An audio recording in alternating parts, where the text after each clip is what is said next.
Assalamualaikum warahmatullahi wabarakatuh. Selamat pagi dan salam sejahtera untuk kita semuanya.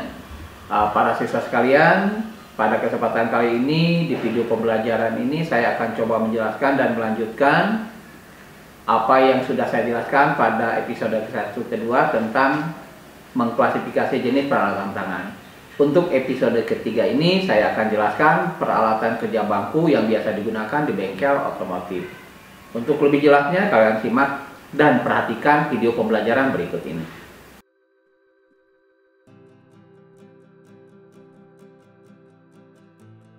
Pada episode kedua ini, saya akan coba menjelaskan alat-alat tangan atau perlengkapan kerja bangku yang merupakan bagian sub pokok bahasan dari hand tool atau perlengkapan tangan atau alat-alat tangan. Nah, pada kerja bangku ini banyak sekali alat yang biasanya digunakan untuk pekerjaan jenis kerja bangku. Di antaranya yang pertama kita mengenal ada gergaji besi atau istilahnya disebut hacksaw. Alat ini digunakan untuk memotong bermacam-macam logam campuran atau istilahnya alloy dan baja dengan kadar karbon rendah yakni logam lunak. Yang kedua, ada istilahnya penitik atau center punch. Alat ini digunakan dengan hammer atau palu untuk membuat titik tanda pada sepotong baja atau benda kerja sebelum menggunakan sebuah bor. Titik tanda tersebut mencegah bor agar tidak menyimpang dari posisi lubang yang diinginkan. Biasanya center punch ini bersudut 60 atau 90 derajat. Berikutnya ada penggores atau disebut dengan scriber. Penggores adalah alat tangan yang digunakan dalam pengerjaan logam untuk menandai garis pada benda kerja, seperti kayu atau logam yang akan dipotong. Hal ini digunakan untuk menggantikan pensil atau tinta garis karena tanda sulit dilihat, mudah dihapus dan tidak akurat dengan garis yang tipis dan semi permanen. Penggores atau scriber terbuat dari baja cor yang telah mengeras atau yang dikeraskan yang diasah dengan sudut 30 derajat atau 40 derajat seperti gambar di sebelah kanan. Yang keempat, siku-siku atau steel square. Siku-siku adalah sebuah alat ukur yang terdiri dari badan dan daun siku, di mana badan lebih tebal dan lebih berat jika dibanding dengan daunnya. Hal ini berfungsi untuk ketepatan dan kemantapan pegangan sewaktu digunakan. Fungsi siku hampir sama dengan busur derajat, yaitu satu membuat garis atau sudut 45 dan 90 derajat, dua memeriksa kesikuan bagian suatu benda, 3. Memeriksa kerataan permukaan benda. 5. Ragum atau vise. Ragum adalah suatu alat penjepit untuk menjepit benda kerja yang akan dikerjakan baik dengan cara dikikir, dipahat, digergaji, ditap, disney, dan lain-lain. Dengan memutar tangkai atau handle ragum, maka mulut ragum akan menjepit atau membuka atau melepas benda kerja yang sedang dikerjakan. Bibir mulut ragum harus dijaga jangan sampai rusak akibat terpahat, terkikir, dan lain sebagainya. Di mana bagian-bagian utama dari sebuah ragum atau vise ini, yang pertama kita ada rahang geser, rahang tetap, ada skrup atau baut, kemudian handle pemutar, ada slide atau dudukan daripada rahang geser, kemudian ada bodi yang di tengah, kemudian ada alas atau dudukannya. Nah, untuk memasang atau cara memilih ragum atau menggunakan ragum yang tepat, perhatikan gambar di sebelah kanan. Maka posisi tinggi badan ini pertama untuk mengukurnya berdiri tegak di depan ragum. Yang kedua, tempelkan kepalan tangan pada dagu.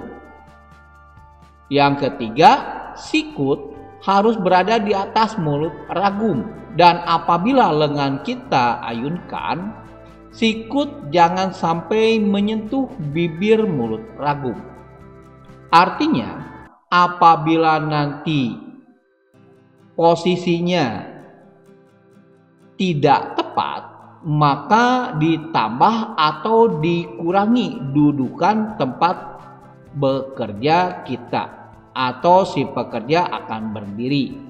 Bisa menggunakan nanti dudukan tambahan atau dikurangi, atau nanti dudukan posisi ragumnya ditambah ketinggiannya sesuai dengan ketinggian si pekerja. Berikutnya nomor 6, ada mesin bor atau drilling.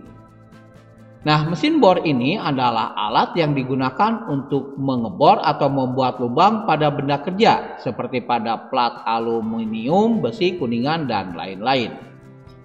Di mana pada saat melakukan pengeboran, maka diwajibkan menggunakan alat keamanan kerja yang harus digunakan seperti kacamata pelindung yang mampu untuk menjaga mata si pekerja terhadap adanya percikan bunga api atau tata logam yang sedang dibor. Bagian-bagian utama dari mesin bor duduk ini maka bisa dilihat, yang pertama ada base dudukan, kemudian ada yang kedua kolom atau tiang, yang ketiga ada meja atau table, yang keempat ada bornya itu sendiri atau mata bor, 5 dudukan atau dudukan bor atau spindle, yang keenam spindle head atau kepala spindlenya, yang ketujuh ada drill feed handle untuk menggerakkan mata bor ke bawah maupun ke atas, yang kelima adalah posisi puli atau kelistrikan yang dihubungkan dengan motor. 7 ada snake atau disebut dengan thread die. Thread die ini digunakan untuk membuat ulir luar pada benda kerja atau untuk memperbaiki ulir yang sudah rusak. Yang ke-8 ada handle snake-nya atau die stock handle, di mana nanti alat ini digunakan untuk menahan thread die dengan kuat agar operator atau mekanik atau pekerja dapat memberikan tekanan yang merata dan tuas tidak miring. Di mana pada penggunaannya maka di sini ada 3 ya dalam satu jenis. Ini ada yang max die, ada split die, ada solid die. Artinya penggunaan ini diawali dengan yang nomor 1, yang kedua dan yang ketiga untuk finishing. Begitupun nanti yang berikutnya ada tab atau yang disebut dengan thread tab. Thread tab ini adalah alat untuk memotong ulir agar cocok untuk baut pemasangnya atau baut tanam. Alat ini dapat digunakan untuk memperbaiki mur atau alat yang sama yang ulirnya tidak teratur. Satu set thread tab ini terdiri dari 3. Yang pertama adalah starting atau untuk awal, yang kedua adalah intermediate atau yang tengah, dan yang ketiga adalah untuk finishing. Alat ini digunakan berikut dengan penggunaan alat yang nomor 10, yakni handle tab atau tab stock handle. Alat ini fungsinya untuk menahan thread tab dengan kuat untuk memungkinkan mekanik atau si pekerja memberikan tekanan yang kuat dan merata pada sistem tuas, dan untuk memastikan bahwa sudut cut thread adalah 90 derajat dengan komponen tersebut. 11 sikat baja atau wire brush. Alat ini bulu sikatnya atau bristol biasanya adalah baja dengan high textile. Alat ini cocok untuk menghilangkan karbon atau bahan gasket yang lama dan kotoran atau karat dari permukaan logam. 12 ada pahat atau cone chisel. Alat ini digunakan untuk memotong rivet head, baut, mur, dan lempengan logam yang ringan. Di mana alat ini bisa juga nanti digunakan untuk berbagai macam pekerjaan, di mana komponen-komponen yang dipasang terlalu kencang dan harus dilepaskan. 13 13. Ada kikir rata dua sisi atau flat double cut file. Jenis yang umum yang disebut dengan file bastard yang ideal untuk pemotongan yang cepat, seperti gambar di bawah. Yang ke-14 ada kikir rata tunggal atau single cut mile file. Alat ini digunakan untuk menyelesaikan permukaan pipi secara baik. 15 ada kikir bulat atau round file. Alat ini seringkali dinamakan red tile dan mempunyai single cut tooth pattern. Alat ini umumnya digunakan untuk memperbesar lubang-lubang atau permukaan file bercekung kecil. 16 ada meja perata, di mana meja perata ini fungsinya untuk menguji kerataan permukaan. Selain itu, meja datar digunakan untuk meletakkan benda kerja serta alat-alat menggambar yang biasa digunakan di bengkel. Biasanya meja perata atau surface table ini terbuat dari besi tuang, keramik atau batu granit, di mana alat ini dipergunakan sebagai landasan untuk memukul atau meratakan benda kerja yang bengkok. 17 ada bolt cutter. Bolt cutter adalah alat pemotong yang dapat digunakan untuk baut dan batang logam. Bolt cutter memiliki handle berukuran panjang dan gerakan double lever yang menghasilkan keuntungan mekanis yang tinggi sehingga memungkinkan bolt dapat dipotong. 18 ada tab cutter. Tab cutter digunakan untuk memotong pipa kecil, misalnya pipa bahan bakar. Tool ini dipasang pada pipa yang akan dipotong sehingga pipa tertahan di antara cutting disc dan sepasang roller.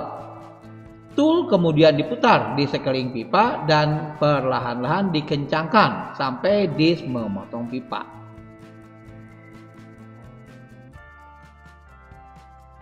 Ke-19 ada flaring tool. Ujung dari pipa-pipa berdiameter kecil terkadang harus dimekarkan agar dapat membentuk seal terhadap ujung pipa lainnya ketika akan disambungkan.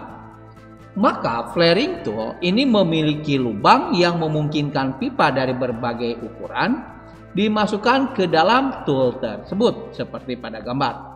Sebuah kon kemudian dimasukkan ke bagian ujung pipa sehingga memaksanya mengembang atau melebar. Lubang di dalam tool dibor di sedemikian rupa atau menggunakan countersink sehingga sesuai dengan bentuk kon. 20 ada belt dan wet pan. Seperti pada gambar, yang dikatakan bed dan wet pan tersedia dalam satu set ataupun per unit, di mana tool ini digunakan untuk melubangi material serat, karet, gabus, dan sejenisnya. 21 ada arbor press atau mesin press, di mana tool ini digunakan untuk mendorong satu part atau bagian ke dalam atau keluar dari part lainnya atau bagian kedua lainnya. Misalkan contohnya untuk mendorong shaft keluar dari gear atau bearing. Material yang akan dipasang atau dilepaskan dari shaft biasanya diletakkan di atas support horizontal. Shaft diletakkan sejajar dengan press bar, di mana support horizontal memiliki lubang yang sejajar secara vertikal dengan press bar. Ketika sudah sejajar, maka press bar akan mendorong shaft ke posisi yang diinginkan sampai dua bagian benda tadi terpisah atau disatukan. Demikian para siswa sekalian, pada video pembelajaran kali ini saya jelaskan tentang peralatan kerja bangku. Mudah-mudahan ini bermanfaat untuk kita semuanya dan tunggu pada video-video pembelajaran berikutnya. Jangan lupa like, comment, share, and subscribe supaya kalian tidak ketinggalan video-video pembelajaran berikutnya. Terima kasih. Billahi taufiq wal hidayah. Wassalamualaikum warahmatullahi wabarakatuh.